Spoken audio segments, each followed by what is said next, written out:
Ny mofinaina isan'andro atolotry ny mpitandrina rakotina valina maoly.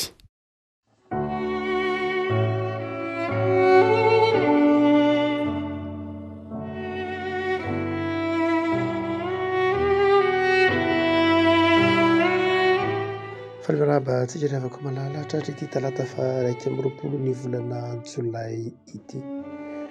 Ny voalahatra ho mofonaina ao antsika dia ny boky Malaky. Malaky toko fahatelo. Malaky toko fahatelo andininy voalohany ka hatramin'ny andininy fahafito. Amin'ny anaran'i Jesoa. Indro aniraka anirako aho ary izy hanamboatra lalana eo alohanako.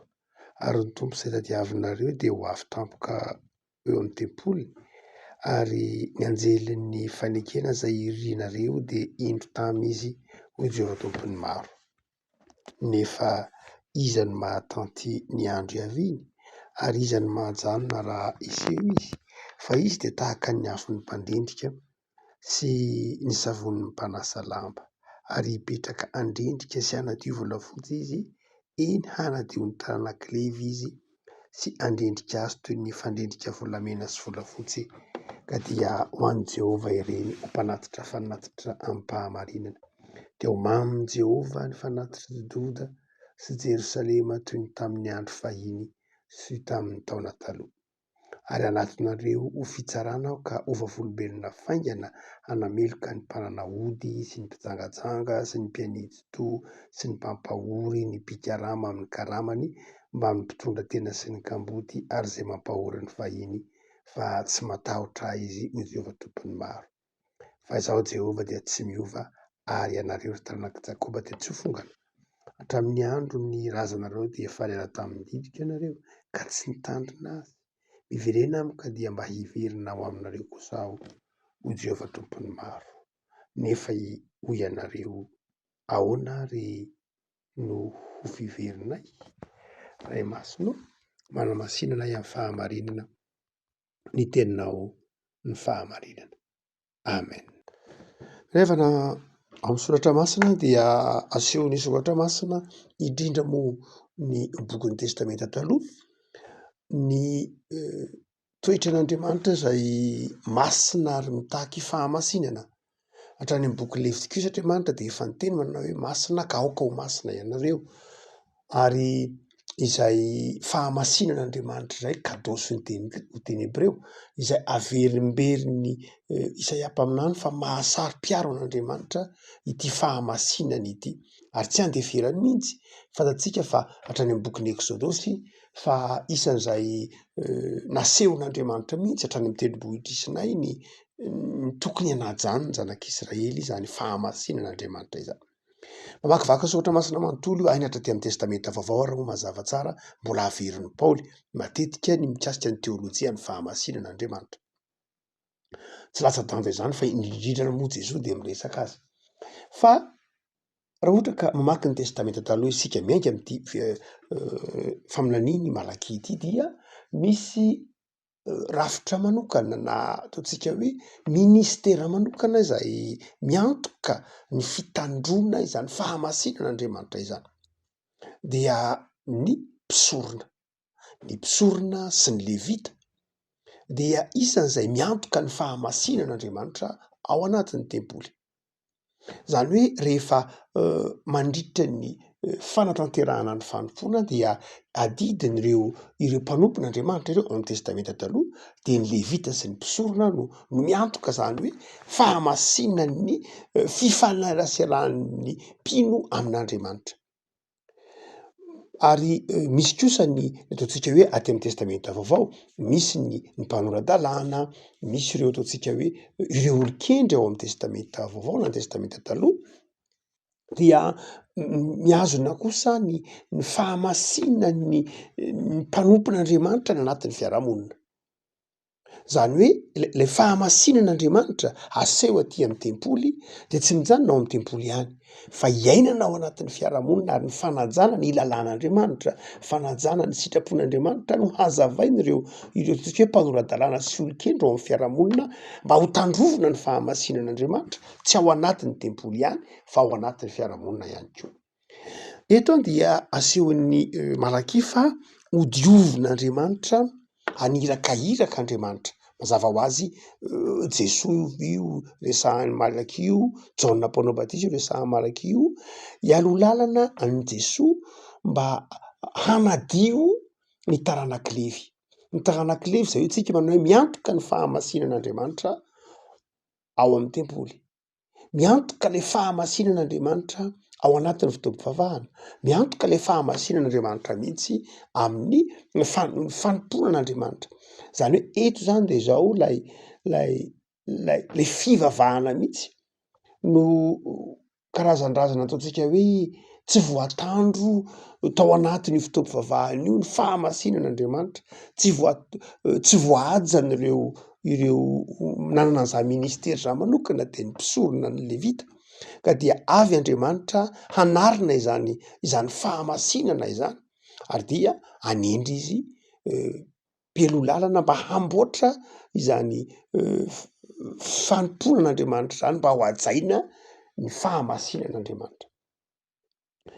Ao amin'ny testamenta vaovao zay mahazatra antsika koa dia misy teny rehefa miteny hoe fahamasinana itsika, de mandrakariva agiosy ny filazan'ny zay masina ny tenenin'ny Paoly matetika agiosy, izay avy amin'ny teny matoa-teny hoe agiajo, zay milaza hoe masina na manamasina, ny hoe agiasmos moa de milaza hoe fanamasinana. Fa matetika ao an-tsaitsika kristianina rehefa miteny hoe fanamasinana tsika de milaza zavatra mikatona, milaza zavatra hoe raisitsika lay izy, milaza zavatra hoe raisitsika, ohatra mitentsika na hoe fanamasinana mpitandrina, na fanamasinana mpirehetra, na fanamasinana dekona, na fanamasinana zavatra anankiray, na koa hoe manamasy tena, de milaza zavatra ataontsika hoe mikatona. Inona le hoe mikatona? Toy ny milaza zavatra statika, toy ny milaza zavatra hoe tsy mihetsika, na milaza zavatra raisina, na milaza zavatra mikatona manokana ny amin'ny anankiray manokana hoe zavatra raisitro le fahamasinana. Io dia mahatonga antsika mieritreritra an'izay de izao, satria tsika mieritreritra fa rehefa miteny hoe fahamasinana de fanapahan-kevitra tsika izay, hoe araka ny teny saotra masina manao hoe aoka ho masina ianareo satria masina. Dikan'ny teny hoe masina zany antsika am'izay fotoana zay dia hoe manamasy tena, na amasinina de milaza hoe fitsarana amina fanapahan-kevitra zay hiala amin'ny fahotana. Ohatra hoe za taloha mpiteny ratsy ohatra, na za taloha manana toetra tsy mety de zao manapa-kevitra hiala am'izay zay tsy mety zay, de izay no antsoina hoe fanamasina tena. Atao hoe manamasy tena zany ny olona anankiray dia milaza na manoka tena ho amin'ny fahamasinana, de ny hoe miala am'ilay mety ho fahazarana, na miala am'ilay heverina hoe tsy mety, dia miazona miataka am'izay. Ohatra hoe manomboka sao de zao za tsy ho mamy tsy mpisotro toaka, na hoe za tsy ho mpiteny ratsy, na za be de be zavatra mety ho fanapahan-kevitra hoe za tsy mpangalatra intsony, dia am'izay fotoana zay, zay le antsoina hoe manamasy tena. Marina zay ao amin'ny soratra masina, fa tsy zay ihany nefa ny tena dika ny teny hoe agios, na ny dika ny teny hoe manamasina. Ny dika teny hoe fahamasinana de tsy milaza hoe fitsarana amin'ny zavatra anankiray izay tsy mety ihany, zay mifamatotra amin'ny fibebahana, zay mifamatotra ny fibebahana, tsy mijanona am'izay ihany. Fa mandrakariva itsika rehefa miteny hoe fibebahana, satria eto moa zany malakipa aminany de miantso fibebahana, miantso hoe miovay ianareo, miantso fiovam-po, miantso fiovam-piainana ny malakipa aminany amin'ny ty toko valitelo ty, dia fialana amin'ny ratsy zany, na fanekena hizorona ho amin'ny fahamasinan'Andriamanitra. Fa raha mamaky ity andininy ity tsika nefany dia izao tsy mijanona am'izay ary fahadisoana mihitsy ny mieritreritra ny hoe mijanona fotsiny amin'ny fanapahan-kevitra iova ny atao hoe fahamasinana. Satria ny teny hoe agios dia tsy milaza fotsiny hoe fiovana amin'ny fiovana hoe za tsy manota intsony, fa tena misoroka mihitsy ilay fahotana. ohatra hoe misy olona anankiray mpangalatra tahaka ny atao hoe tahaka ny Zakaiosy dia ny fanapahan-kevitry Zakaiosy de manao hoe za dia manomboka zao dia hiova ny fiainako ka tsy hangalatra intsony aho, tsy fetsifetsy olona intsony aho, mifananako dia omeko an'ny malahelo ny atsasaky ny fananako ary onerako avy ivatreny zakatra ilaiko tamin'ny tsirariny. Zay fanapahan-kevitra. Zay zao digana voalohany amin'ny antsoina hoe fiainana ny fahamasinana na fibebahana, digana voalohany amin'ny antsoina hoe agios. Fa izao ny faharoa de izao tsy ampy zay.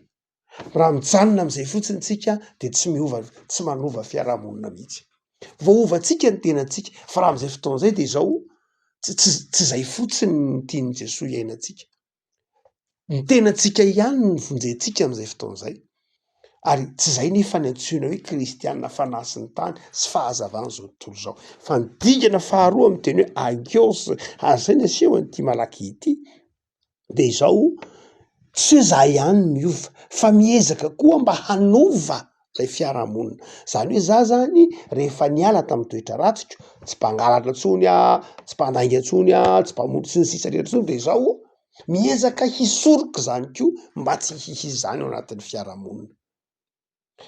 Izay ny digana faharoa ny antsoina hoe fanamasinantena. Ny fanamasinantena zany de izao tsy hoe tsy manao lay ratsy ihany ianao fa miezaka koa ianao misoroka lay ratsy, miezaka ianao mba tsy hiparitahan'lay ratsy, miezaka ianao mba hatoka lay ratsy tsy hisy eo anatin'ny fiarahamonina.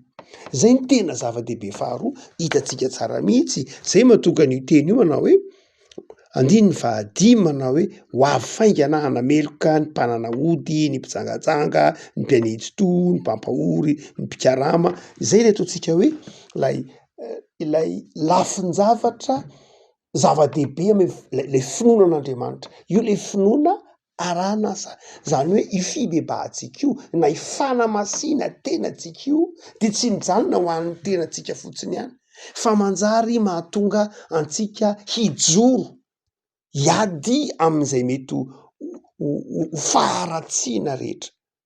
Fa raha mijanona amin'ny hoe za Andriamanitra moa zany de tsisy idirako mihitsy zay fataon'ny olona any na mangalatra ny olona, na mamono olona ny olona, na mijangajanga ny olona, na mandainga ny olona, na sy ny sisa rehetra, tsisy idirako zany Andriamanitra fa izao ny aloha de efa mety tsara le fiainako, za hitanao fa efa milamina tsara mihitsy aho, efa tsy mangalatra intsony aho, efa tsy mamono olona intsony aho, sy de ny azy zany zay de so de efa io ny fiainako fa zay any ambadika any tsisy idirako. Tsy zay ny fivavahana kristianina. Tsy zay, tsy mikatona tahak'izay ny antsoina hoe fa ny antsoina hoe manamaso-tena, tsy mikatona tahak'izay ny antsoina hoe fibebahana, fa ny fibebahana tsy afa-po am'lay hoe fiovan'ny tena manokana fa maniry sy mitaona ny fiovan'ny fiarahamonina manontolo mihitsy. Izay ataontsika hoe dimension, ataontsika hoe tsy maninona ao amin'ny fiarahamonina zay manjary lasa miova ny toe-karenina, manjary lasa miova ny fiarahamonina satria le fibebahako de manjary mahatonga ho fanasiny tany, mahatonga ho fahazavan'ny fiarahamonina sy ny firenena. Raha ohatra mantsy ka mijanona fotsiny ho an'ny tenako ilay izy, ny fiovam-poko de manjary tia tena. Ary be dehibe no tahaka zany, ny fariseus sy ny mpanorandalàna tahaka zany. Io no nahatonga Nietzsche fantatsika filôzofa izay ny teny manao hoe za nge tsy mahatoky ny kristianina hoy Nietzsche de fa ahoana satria ny kristianina de izao ny tenany ihany ny fatany, tsy mibanjina fa tsy ny lanitra izy fa tsy mieritreritra ny eto ambonin'ny tany izy, tsy eritreretiny mihitsy zany hoe hanavao ny fiarahamonina fa ny mamaika azy de izao no any an-danitra ihany ka any ka manjary lasa olona tsy azo antoka izy hoy Nietzsche. Tsy azo antoka izy satria olona manana nationalité anankiroa de tsy azo antoka izy hoy satria ny mamaika azy de ny fanjakan'Andriamanitra. Fampianaran'ny Nietzsche moa zany zay fantatsika ny tsy fahamarinana. Saingy zao mampieritreritra antsika tokoa manao hoe sao de le lafin'ny anankiray io ihany everitsika ho fivavahana kristianina hoe mieritreritra ny tena manao zay ahavoavonjy ny tenantsika isika fa tsy miraharaha mihitsy ny fiarahamonina zay efa simba, ny fiarahamonina zay ilana fijoroana, ny fiarahamonina zay ilana fahasahiana ny mijoro eo aminy. Rehefa koa malala ity malaky toko fahatelo ity. de izao teanarina izay fijeritsika ny fahamasinana izay ho fahamasinana ny tenantsika samy rery. Eto malaky mpaminany de teanitsy izay toetsika zay manao hoe ny fivavahana kristianina nge ny finoantsika nge de raha miteny hoe finoana rahanasa dia tsy ilay finoana rahanasa izay amin'ny lafiny materiela ihany fa ilay finoana rahanasa mahatonga fiovantsaina sy fiovam-po ao anatin'ny fiarahamonina ary io fiovantsaina sy fiovampo io de miainga amin'ny fahatsapako hoe zany iova no zany ilaiko koa ny iovan'ny fiarahamonina ary ny iovan'ny fiarahamonina de zao amin'ny alalan'ny fijoroako vavolombelona amin'ny alalan'ny fanekeko hitondra le fahamasinan'Andriamanitra ao anatin'ny fiarahamonina. Azay nge ny ataontsika hoe andraikitra ny antsoina hoe mpaminany. Raha ohatra ka miteny mafy isika manao hoe ny fiangonana de mpaminany ao anatin'ny firenena, ny fiangonana de mpaminany ny firenena, dia ny mpaminany raha mamaky tsara ny zoatra masina tsika, ny mpaminany dia tsy tao anatin'ny rafitra tahaka ny mpisorona.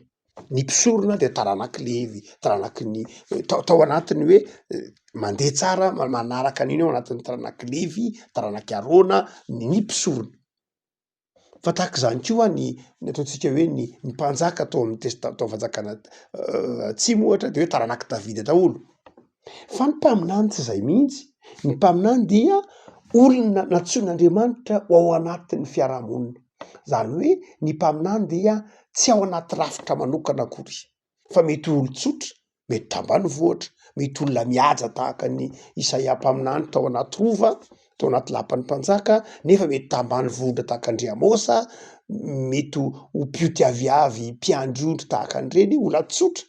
Ny mpaminany dia tsy tena rafitra tahaka ny hoe manokana tahaka ny mpanjaka na tahaka ny mpisorona, fa olona nantsoin'Andriamanitra manokana avy any anatin'ny fiarahamonina any ary mitarimy ny fanahy masin'Andriamanitra. Misy dikan'izay. Nahoana no tsy nataon'Andriamanitra ho voafetra ny rafitra ny mpaminany? Ny antony de zao, mba hahatonga ny mpaminany tsy hanasoasy fotsiny ny mpitondra na hanasoasy fotsiny ny mpitondra fivavahana, fa ny mpaminany de zao afaka manana afaka mampahery, afaka manitsy, afaka manakina iretsy ny mpisorona sy ny mpisorona sy ny mpanjaka zany ny mpaminany. Hitatsika nataondry Rely, hitatsika nataondry Elisa, hitatsika nataondry Isaia, nataondry Jeremia, tsy nandefitra mihitsy teo amin'ny tsy fanajany ireo ataontsika hoe olona mpitandro ny fahamasinan'Andriamanitra sy ny fahamarinan'ny fiainam-piarahamonina. Hitatsika ny fijoroany Isaia ambandry Jeremia mpaminany. Eto ary avako malala ity malaky ity dia toko fahatelo de tia nantitrantitra an'izay hoe zava-dehibe amin'Andriamanitra io fahamasinana io. Ary io fahamasinana io tsy no hoe mahasarim-piaro an'Andriamanitra ny fahamasinana ho an'ny tenany, fa mahasarim-piaro an'Andriamanitra de ny fahamasinany tenatsika, ka mitondry le fahamasinany tenantsika izay hanjary ho fahamasinan'ilay fiarahamonina. Ary raha mitenitsika fahamasinan'ilay fiarahamonina eto de tsy ilay fahamasinana amin'ny lafiny ara-panahy hoe lasa manana fiainam-bavaka ve le fiarahamonina, mihirahira mpivavahana foana ve le fiarahamonina, hoe any antsoina hoe fiarahamonina masina de zao fiarahamonina hoe tsy miheno fa tsira-pivavahana ve, izany efa conséquence zany. Fa ny tena zava-dehibe de zao io teneniny malaky mpaminany io hoe mazava tsara ve ozy izy manahoana ny fiainan'le fiarahamonina, hita ao anatin'le fiarahamonina ve lay rariny, hita ao anatin'le fiarahamonina ve lay hitsiny, hita ao anatin'le fiarahamonina ve le fifampitsinjovana tonga antsika ao anatin'le fiarahamonina ve lay fahalemem-panahyn'Andriamanitra, lay fahamarinan'Andriamanitra, lay fanajana ny ao anatin'ny fiarahamonina, lay fanajana ny ataontsika hoe ny olona, ny fiainan'ny olona. Zany dia i fiainana lay fahamasinan'Andriamanitra ao anatin'ny fiarahamonina. Ny olona mantsy mieritreritra foana zay le fakapanahy. Le fakapanahy manao hoe io ange séparation de l'église et de l'état ka izao tsy atao anatin'ny fiangonana, tsy atao anatin'ny fiarahamonina ny hira-pivavahana, ny toriteny, ny soratra masina sy ny sisa.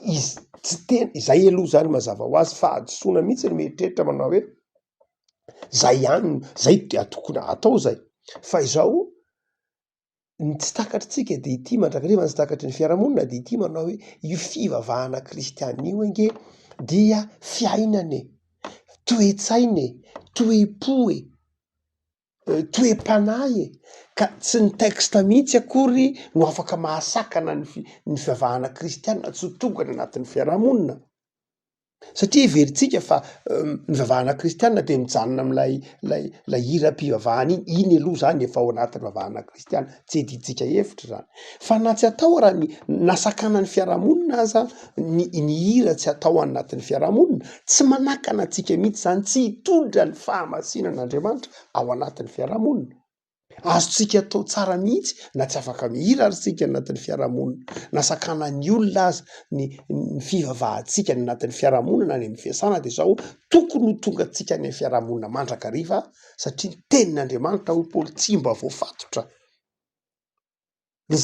tenin'Andriamanitra hoy Paoly tamin'ny Timoty tsy voafatotra zany ny tenin'Andriamanitra ka tsy voafatotry ny teksta ny lalàna ny tenin'Andriamanitra fa ny tenin'Andriamanitra de senao epistily velona hoy Paoly noho zany de zao amin'ny toerana rehetra zay misy azy satria zany epistily velona de zao tsy voafatotra ny tenin'Andriamanitra fa tonga amin'ny endriny izay etika fantatreny tonganao any amin'ny fiarahamonina mandrakariva ny fahalemem-panahin'Andriamanitra ny fitiavana mamela heloka tonga ny anatin'ny fiarahamonina ny fitandrona ny etso moa zany de hatramin'ny hoe karama mampiasa ara hoe olona manaja ny fiainan'ny hafa olona lay fahamasinan'Andriamanitra zany tsy mijanona fotsiny amin'ny lafiny ataontsika hoe lay lafiny litorjika fa ny fahamasinan'Andriamanitra de zao tena le fiainatsika iny mihitsy le fiainan'Andriamanitra manjary fiainatsika iny ny tonga atsika ny anatin'ny fiarahamonina ary zay ny dikany teny hoe